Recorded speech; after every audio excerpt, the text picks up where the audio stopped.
ED ऑफिसला लागलेल्या आगीमध्ये महत्त्वाचा प्रत्येक कागद सुरक्षित असल्याचं मुख्यमंत्री देवेंद्र फडणवीसांनी म्हटलंय। ईडीच्या अधिकाऱ्यांशी चर्चा झालेली आहे, कुठल्याही खटल्याला धक्का लागला नसल्याचं फडणवीसांनी म्हटलंय।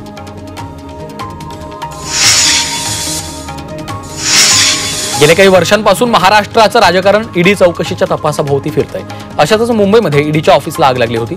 या आगीत मोठं नुकसान झालं, मात्र या आगीत महत्त्वाच्या फाईल्स जळाल्याचा आरोप करण्यात येतोय। यानंतर ईडीनं स्पष्टीकरण दिलेलं आहे। महत्त्वाची कागदपत्र डिजिटल स्वरूपात सुरक्षित असल्याचं स्पष्टीकरण ईडीनं दिलंय। मुंबईमध्ये उद्धव ठाकरेंना पुन्हा धक्का बसलाय। माजी महापौर दत्ता दळवींनी ठाकरेंची साथ सोडली। दत्ता दळवी यांनी शिवसेनेमध्ये प्रवेश केला। एकनाथ शिंदेंच्या उपस्थितीमध्ये हा पक्ष प्रवेश झाला।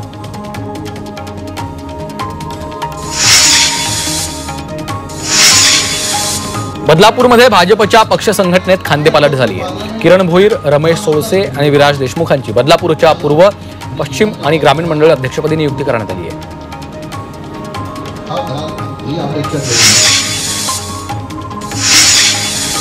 सध्या ऑपरेशन टायगरची गरज नाही असं उदय सामंतांनी म्हटलंय।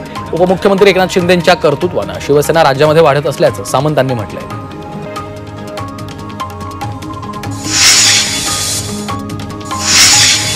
मुंबईमध्ये मच्छीमारांच्या चर्चासत्राचं उद्घाटन पार पडलं। मच्छीमारांच्या समस्या सोडवण्यासाठी या चर्चासत्राचं आयोजन केलं। यावेळी केंद्रीय मत्स्य व्यवसाय मंत्री राजीव रंजन यांच्या हस्ते मच्छीमारांच्या योजनांच्या लाभांचं वाटप करण्यात आलं।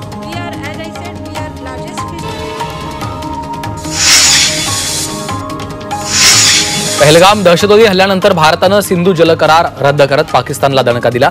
पाकिस्तानचं पाणी बंद केल्याचा दावा सरकारनं केला, मात्र पाकिस्तानचं पाणी बंद केला हा सरकारचा दावा पूर्णपणे खोटा आहे असा आरोप प्रकाश आंबेडकरांनी केला आहे।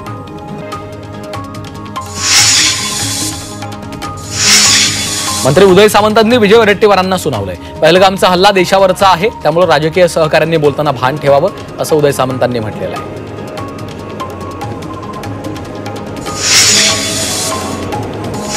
पहलगाम हल्ल्याच्या दुःखातून देश अजूनही पूर्णपणे बाहेर आलेला नाहीये, मात्र काँग्रेसचं पाकिस्तान आणि दहशतवाद्यांवरचं प्रेम समोर आलं अशी टीका भाजप नेते विनोद तावडेंनी केली आहे। संपूर्ण देश दहशतवाद्यांच्या विरोधात एक झालाय, तर काँग्रेस दहशतवाद्यांचं समर्थन करतोय असा हल्लाबोल तावडेंनी केलाय।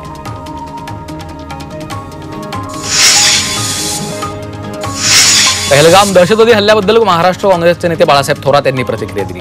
या हल्ल्यासाठी पाकिस्तान जबाबदार आहे, कारण दहशतवादी पाकिस्तानातून आले होते असं त्यांनी म्हटलंय।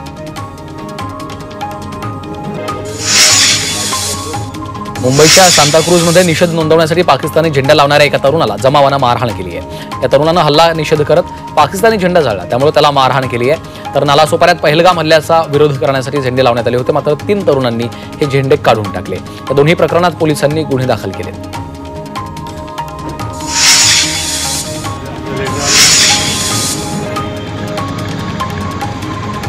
कल्याणमधील महावीर हाईट्स समोरच्या मुख्य रस्त्याचं काम गेल्या 2 वर्षांपासून रखडलंय। त्या परिसरामध्ये शाळा, रुग्णालय आहेत। रस्त्याचं काम रखडल्यामुळे प्रचंड वाहतूक कोंडी होते।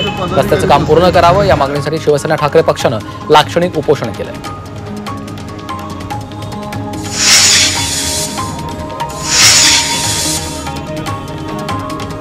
डोंबिवलीमध्ये पुन्हा एकदा रिक्षा चालकाची मुजोरी समोर आली आहे। यामध्ये 2 रिक्षा चालक प्रवाशांसोबत वाद घालताना दिसत आहेत। हा मुजोर रिक्षा चालक प्रवाशावर अरेरावी करत त्याला रिक्षातनं बाहेर काढण्याचा प्रयत्न करत होता। प्रवाशानं व्हिडिओ काढण्यासाठी मोबाईल काढला असता या रिक्षा चालकानं धूम ठोकली।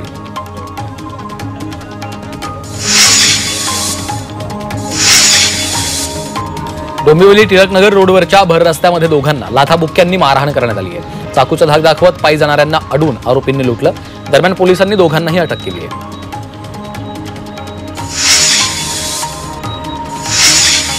नवी मुंबईच्या मनपा रुग्णालयामध्ये बाळंतीण संगीता खरात हिचा मृत्यू झाला होता। या प्रकरणी खरात कुटुंबियांनी वाशीमध्ये श्रद्धांजली सभेचं आयोजन केलं होतं। तर संगीता हिच्या मृत्यूला जबाबदार व्यक्तीवर गुन्हा दाखल करून कठोर कारवाई करावी अशी मागणी कुटुंबियांनी केली आहे।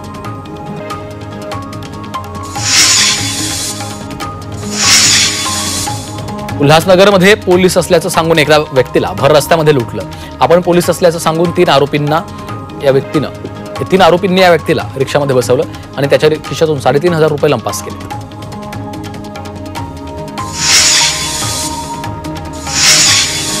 मुंबईमध्ये शनिवारी रात्री पोलिसांचं ऑपरेशन ऑल आउट राबवण्यात आलं। या कारवाईत 192 ठिकाणी नाकाबंदी करून 7,235 वाहनांची तपासणी केली। पहलगामच्या हल्ल्यानंतर सुरक्षेच्या दृष्टीनं हे ऑपरेशन राबवलं।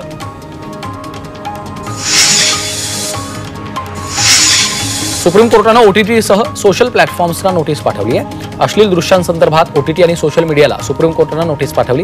अश्लील दृश्यांवर नियंत्रण आणण्यासाठीची याचिका सुप्रीम कोर्टामध्ये दाखल करण्यात आली होती. त्यावर सुप्रीम कोर्टानं केंद्रासह OTT-ला नोटीस पाठवली आहे.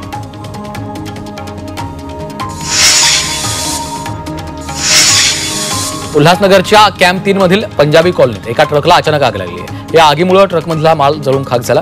यावेळी आगीच्या झळा जवळच्या इमारतीच्या बाल्कनीमध्ये पोहोचल्यानं मोठं नुकसान झालंय.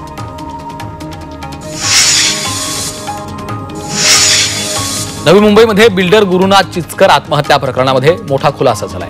गुन्हे शाखेनं 3 पोलीस कर्मचाऱ्यासह एकाला ताब्यात घेतलं. 2 दिवसांपूर्वी बेलापूरचे विकासक गुरुनाथ चिचकर यांनी गोळ्या झाडून आत्महत्या केली होती. चिचकर यांच्या सुसाईड नोटमध्ये नवी मुंबई अंमली पदार्थ विरोधी पथकातल्या अधिकाऱ्यांवर त्रास दिल्याचा आरोप होता. याची गंभीर दखल घेत पोलीस आयुक्त मिलिंद भारंबे यांनी SIT स्थापन केली आहे.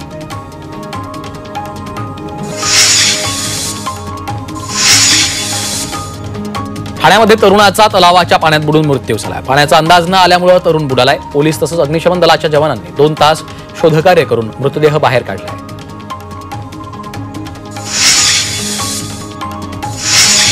मुंबईतील सांताक्रूज चेंबूर लिंक रोडवरच्या पुलाच्या कामामुळे गेल्या 2 वर्षांपासून स्थानिकांचे हाल होत आहेत. सांताक्रूज चेंबूर लिंक रोडवरून LBS मार्गावर ठाणे दिशेकडे जाण्यासाठी पूल बांधण्यात येतोय.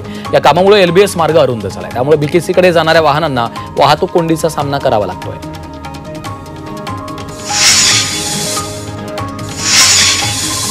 मुंबईतल्या रस्त्यांच्या काँक्रिटीकरणाचं काम पावसाळ्यापूर्वी पूर्ण करण्याचं नियोजन महापालिकेनं केलं. त्यामुळे 17 ते 23 एप्रिल या 7 दिवसांच्या कालावधीत 2650 काँक्रीट मिक्सर वाहनांचा वापर करण्यात आला. तर रस्त्यांच्या काँक्रिटीकरणासाठी 18560 घनमीटर काँक्रीटचा वापर केला आहे.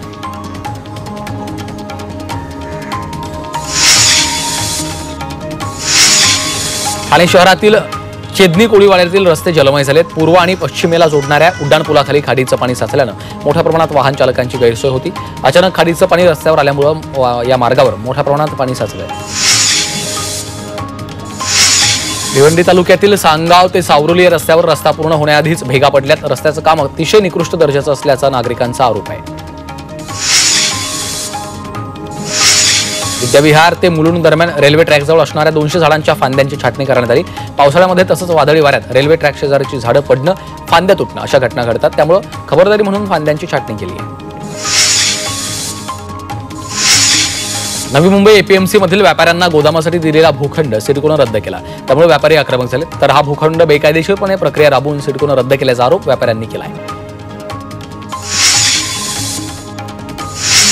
माळशेज घाटामध्ये स्कायवॉक उभारण्यात येणार आहेत. यासाठी सार्वजनिक खासगी भागीदारी तत्वावर येत्या महिनाभरामध्ये एकत्रित प्रस्ताव सादर करावा असे निर्देश उपमुख्यमंत्री अजित पवारांनी दिले.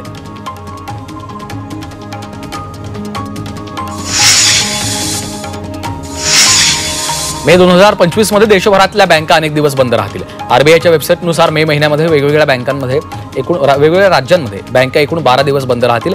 यामध्ये दुसरा शनिवार, चौथा शनिवार आणि रविवार 12 सुट्ट्यांचा देखील समावेश आहे. RBIनं केलेल्या घोषणेप्रमाणे ग्राहकांना ATM मधनं रोख रक्कम काढण्यासाठी जास्त शुल्क द्यावं लागेल. पूर्वी हे शुल्क 21 रुपये होतं, परंतु आता ते 23 रुपये केले जाईल. हे नवीन शुल्क 1 मे 2025 पासून लागू होईल. हे नवीन शुल्क 1 मे 2025 पासून लागू होणार आहे. म्हाडाकडनं स्कॅन केलेली सुमारे 15 कोटी कागदपत्र वेबसाईटवर उपलब्ध केली जाणार आहेत. पुढच्या 8 दिवसात ही प्रक्रिया पार पडेल. यामुळे म्हाडाशी संबंधित विविध माहिती आणि दस्तावेज नागरिकांना अधिक सुलभतेनं मिळणार आहेत. ठाणे महापालिका क्षेत्रात प्रशासनानं एप्रिल महिन्यापासूनच झाडांच्या फांद्या छाटणीची मोहीम हाती घेतली. ठाणे महापालिका क्षेत्रात पावसाळ्यामध्ये झाडांच्या धोकादायक स्थितीत असलेल्या फांद्या पडून जीवित तसंच वित्तहानी होऊ नये यासाठी या मोहिमेत आतापर्यंत 45% म्हणजेच 6367 झाडांपैकी 2753 झाडांच्या फांद्यांची छाटणी केली आहे. उर्वरित झाडांच्या फांद्याची छाटणीची कामं मे महिना अखेर पूर्ण करणार असल्याचा दावा प्रशासनानं केला आहे.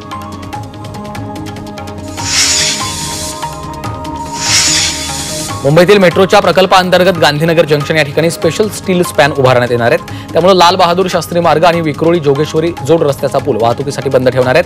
येत्या शनिवारी आणि रविवारी मध्यरात्री 12 पासून ते पहाटे 6 पर्यंत हा पूल वाहतुकीसाठी बंद असेल.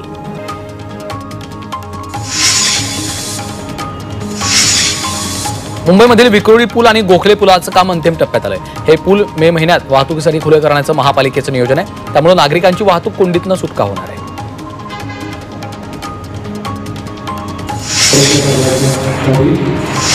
बदलापूर महापालिकेनं नागरिकांसाठी 29 सेवा ऑनलाईन उपलब्ध केल्यात। आमदार किसन कथोरे यांच्या हस्ते या सर्व सेवांचं उद्घाटन झालं।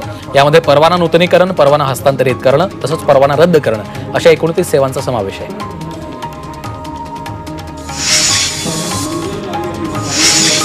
मुंबईच्या मुलुंडमध्ये भारती फायर इंजिनियर्सकडनं पोलिसांना ट्रेनिंग देण्यात आले।